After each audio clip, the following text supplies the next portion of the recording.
नमस्कार साथियों, स्वागत करता हूं आपके अपने YouTube चैनल में। हिंदी नाटक एवं रंगमंच के संबंध में तीसरी वीडियो हम ला रहे हैं। पहली दो वीडियो का लिंक आपको डिस्क्रिप्शन में मिल जाएगा, यदि आपने नहीं देखी तो ज़रूर देख लीजिएगा। तो नाटक के तत्वों पर विचार कर रहे थे साथियों। नाटक के तीन मुख्य तत्व मानते थे प्राचीन भारतीय नाट्य शास्त्र के मुनि आचार्य। वो कौन कौन थे? एक थी वस्तु, दूसरा नेता, ठीक है, और तीसरा क्या है? रस, ठीक है जी। तो आपको बताऊं, हम नेता कर रहे थे। नेता जो तत्व दूसरा है। अभी नेता के अंतर्गत दो पार्ट थे, दो भेद थे, एक नायक और दूसरा नायिका, ठीक है जी। तो हमने नायक को कर लिया था, इसके सभी भेदों को पढ़ लिया था। अभी हम नायिका को पढ़ेंगे। ओके। तो जिस प्रकार से हमने बताया था कि नायक के ये वाले गुण होते हैं, है ना, श्लोक में जो बताए गए थे, जैसे नेता वणित होना, विनीत होना चाहिए, मधुर, त्यागी, चतुर, प्रिय, इस प्रकार से। तो नायिका के भी इसी प्रकार के गुण होते हैं, हम पढ़ाते हैं साथियों। पिछली वीडियो में हमने बताया था जैसे कि नायक के भेद जो हैं, जैसे धीर ललित, है ना, फिर धीर शांत, हमने सब बताया था श्लोक के माध्यम से। धीरोदात्त और धीरोधत, ओके। अन्य प्रकार की अवस्थाएं भी होती हैं, ठीक है जी। तो उक्त चारों प्रकार के नायकों के अतिरिक्त नायक की श्रृंगार रस संबंधी चार अवस्थाएं होती हैं साथियों। ये थी दक्षिण नायक, छठ नायक, दृष्ट नायक। एक और थी साथियों, वो हमने नहीं करवाई थी, बल्कि वो है अवस्था अनुकूल नायक, ठीक है। ये भी आप लिख लीजिएगा, जिसकी एक ही नायिका होती है वह अनुकूल नायक होता है। ओके, अभी हम नायिका पढ़ेंगे साथियों। तो पढ़ते हैं साथियों, शुरू करते हैं। नायिका के भेदों के बारे में पढ़ते हैं। भारतीय काव्य शास्त्रों के मत अनुसार नायक की पत्नी अथवा प्रेयसी ही नायिका कहलाती है। वे नायक के समान गुणों वाली होती है।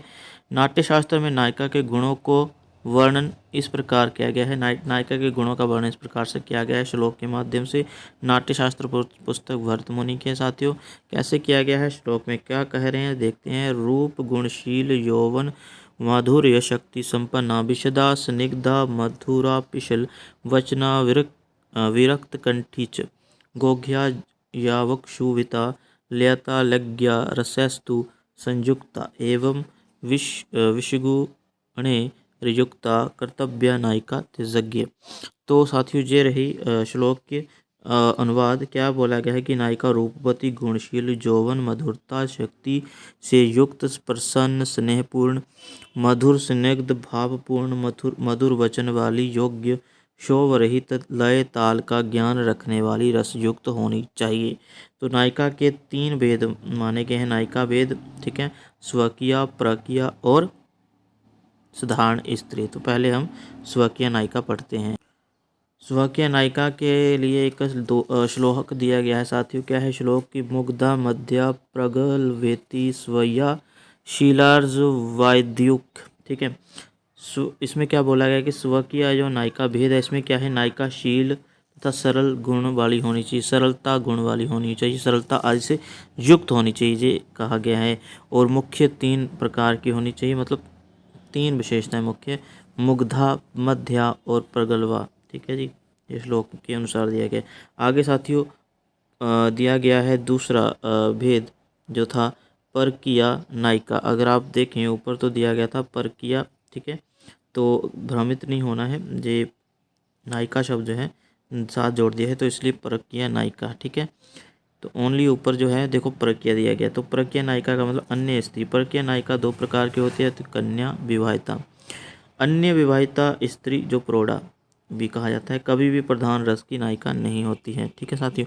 तो ये परकीय नायिका क्या होती हैं? जो अन्य स्त्री होती हैं, ये मुख्य नायिका नहीं होती हैं। ओके। तो साधारण स्त्री जो सामान्य नायिका होती है। जो साधारण स्त्री गणिका होती है, जो कला, प्रगल्भता और धूर्तता युक्त होती है। वह छिपकर प्रेम करने वाली, सुखपूर्वक धन प्राप्त करने वाली, अज्ञानी, स्वच्छंद, अहंकारिक और पंडित आदि को यदि विद्वान हो तो अनुरुक्ता के समान प्रसन्न करती है, और धन रहित होने पर इनको अपनी कुटनी दासी के द्वारा निकलवा देती है। तो इस प्रकार से ये तीन भेद हैं। और उसी प्रकार जैसे हमने नायिका की भी अवस्थाएं बताई थी, तो नायिका की भी अवस्थाएं होती हैं, साथ ही देख लेते हैं। अवस्थाएं 8 प्रकार की बताई हैं, जहाँ पर स्वाधीन पति का क्या है? स्वाधीन पति का अवस्था है जिस नायिका का पति पास में होता है और उसके अधीन है, वह प्रसन्न रहती है और स्वाधीन पथिका कहलाती है। आगे है बास का सज्जा। जब प्रिय आने वाला होता है तब अपने आप को तथा अपने घर को सजाने वाली बास का सज्जा नायिका कहलाती हैं। हमने बोला 8 अवस्थाएं हैं नायिका की, वो भी देख लेते हैं अगली।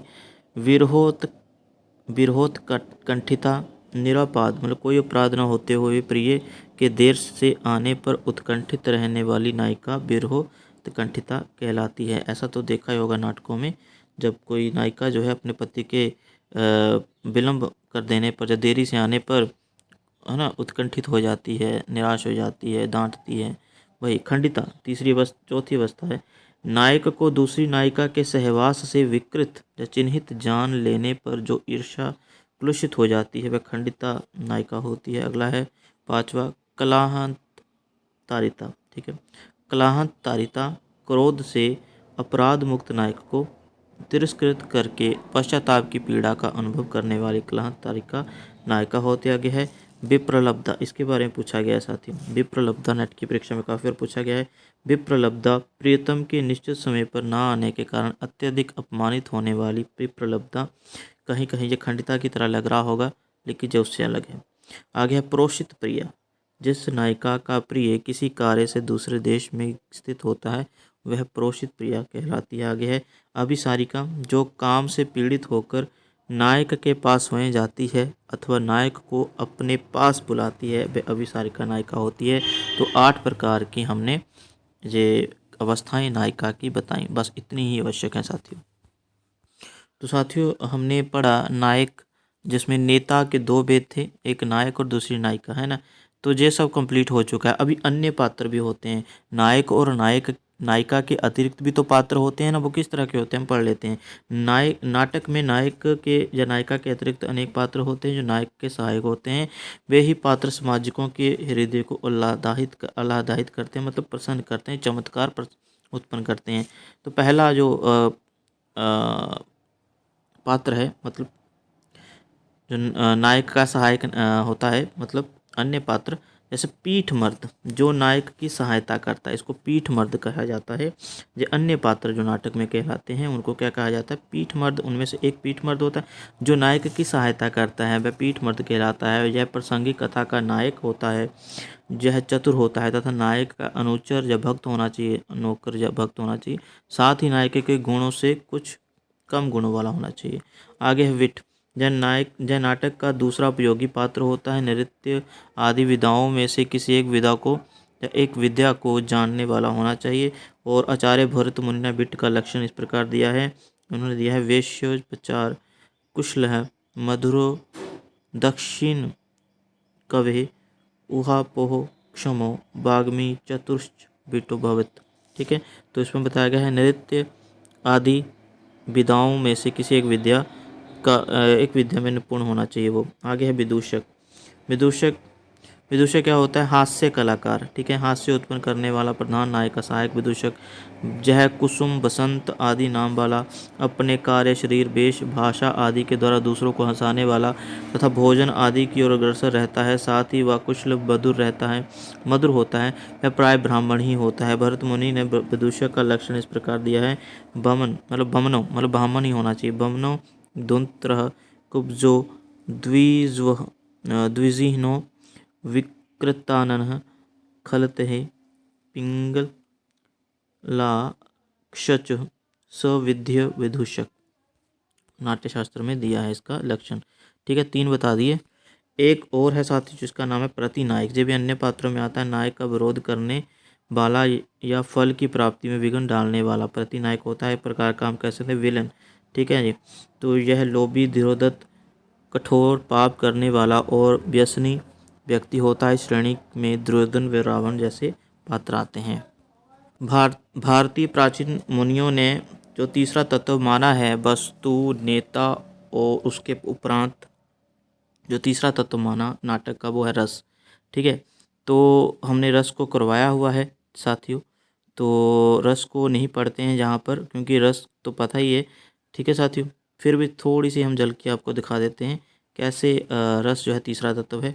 सहृदयों को रस की अनुभूति करवाना। सहृदय मतलब एक पाठक हो सकता है, जैसे कोई दर्शक हो सकता है, उसको रस की अनुभूति, मानसिक अनुभूति, माफ करना, मानसिक आनंद की अनुभूति करवाना नाटक का मुख्य प्रयोजन है। नाटक में रस का अत्यंत महत्वपूर्ण स्थान रहता है। जब जीवन की सभी घटनाएं, चाहे वे सुख में हो चाहे दुख में हो, काव्य नाटक में वर्णित होने पर सुख में बन जाती हैं।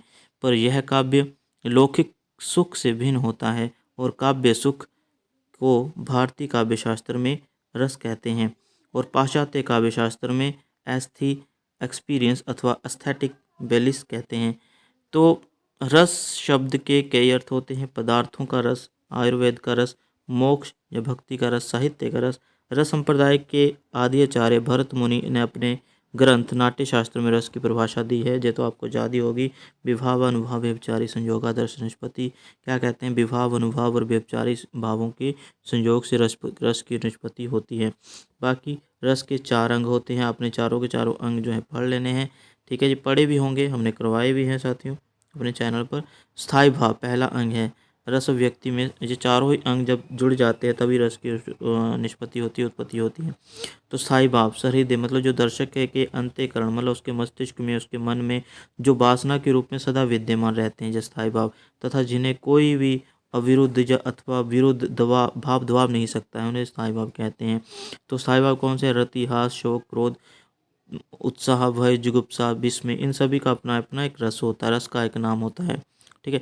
विभाव, विभाव क्या है? रस के कारण को, रस की उत्पत्ति के कारण को विभाव कहते हैं। ठीक है साथियों। लोक में जो पदार्थ सामाजिक के उदय को वासना में स्थित रति, उत्साह, शोक आदि भावों को उद्बोधक है। वे काव्य आदि, नाटक आदि में वर्णित शास्त्रीय शब्दों में विभाव कहलाते हैं। यूँ कुल मिलाकर यही बात है कि रस की उत्पत्ति का कारण विभाव को माना जाता है। 2 वेद हैं, आलंबन और उद्दीपन, हमने करवाए हुए हैं साथियों। अनुभाव तीसरा माना जाता है वेद रस का और स्थायी भावों को प्रकाशित करने वाली आश्रय की बाहरी चेष्टा, जिसको बोला जाता है कि जो शारीरिक और मानसिक चेष्टाएं उत्पन्न करने में सहायता उत्पन्न करे। सहृदय जब दर्शक के मन में, वही अनुभाव है। ठीक है, ऐसे बोल सकते हैं जो किसी दर्शक के मन में, ठीक है, जब मस्तिष्क में शारीरिक और मानसिक चेष्टाएं उत्पन्न करने में सहायक हो, उसको अनुभाव कहते हैं। ठीक है। तो सात्विक, कायिक, वाचिक, ठीक है, 10 रूपक में 3 बताई हैं। वैसे आंगिक, वाचिक, आहार्य और सात्विक। ठीक है साथ ही इस प्रकार से 4 अवस्थाएं मानी जाती हैं। संचारी भाव अस्थिर मनोविकार चित्तवृत्तियों को कहा जाता है, संचारी भाव कहलाते हैं। ठीक है, जो कहें कि जैसे समुद्र में जो लहरें हैं ऐसे किनारे की ओर बहती हैं फिर अब वापस चली जाती है, उस प्रकार से संचारी भाव है। थोड़े ही टाइम के लिए थोड़े ही समय के लिए हमारे मन में उदय होते हैं, फिर से शांत हो जाते हैं। ठीक है, तो इनकी संख्या 33 मानी जाती है। निर्वेद, ग्लानि, शंका, असूया, मद, श्रम, आलस्य, दीनता, चिंता, मोह, स्मृति, घृति, व्रीड़ा, चापल्य, हर्ष, आवेग, जड़ता, गर्व, विषाद, औत्सुक्य, निद्रा, अपस्मार, स्वप्न, विबोध, अवमर्श, अभिथा, उग्रता, मति, व्याधि, उन्माद, मरण, मास और वितर्क। तो इस प्रकार की जे 33 कहलाए। ठीक है साथियों। तो साथियों अभी हम पढ़ेंगे नाटक का सबसे महत्वपूर्ण तत्व, जिसको संकलन त्रय बोला जाता है। मास्टर कैडर में प्रश्न पूछा भी गया था कि इनमें से कौन सा महत्वपूर्ण अंग है, तत्व है नाटक का, तो संकलन त्रय है साथियों। संकलन त्रय नाटक और एकांकी के क्षेत्र में 3 नाट्य अनुवृत्तियों मतलब काल, स्थान और कार्य के लिए प्रयुक्त परिभाषिक शब्द है। और बता देते हैं कि ये संकलन त्रय जो है इसमें काल, स्थान और कार्य को रखा जाता है। कथा वस्तु, चरित्र चित्रण, पात्रों का संवाद, देश काल, वातावरण, देश, भाषा शैली और उद्देश्य, अभिनेता और संकलन त्रय, एकांकी और नाटक दोनों के ही ये मुख्य तत्व माने जाते हैं। ठीक है, तो एकांकी का जो साइज़ है छोटा होता है नाटक से, ठीक है, और नाटक का क्षेत्र बड़ा होता है एकांकी से काफ़ी। लेकिन आपको बता देते हैं कि काफ़ी ज़्यादा महत्वपूर्ण है इन तीनों का स्थान नाटक के लिए। काल, स्थान, काल अभी ये हम नहीं पढ़ेंगे साथियों, ये नहीं पढ़ना। ठीक है, ऐसे ही समझा देता हूँ आपको। काल मतलब समय, समय की बात हो रही है। ओके, समझ लीजिए चंद्रगुप्त नाटक आप पढ़ रहे हैं तो उस वक्त मौर्य काल था, मौर्य की है ना, मौर्य वंश के बारे में ही समझा जाएगा। 300 ईसा पूर्व के पहले की बातें हैं ना। तो आगे जैसे कि हम पढ़ते हैं स्थान में साथियों आपको बता देते हैं कि कोई भी स्थान हो सकता है जहाँ पर घटना घट रही है उसको स्थान बोलेंगे। दिल्ली हो सकता है, कलकत्ता हो सकता है। आगे कार्य, उसमें कौन से महत्वपूर्ण कार्य को लक्ष्य किया गया है। ठीक है, युद्ध का उसमें कार्य है, जो कोई संदेश दे रहा है, जो कोई सामाजिक नाटक है, वही कार्य कहलाया।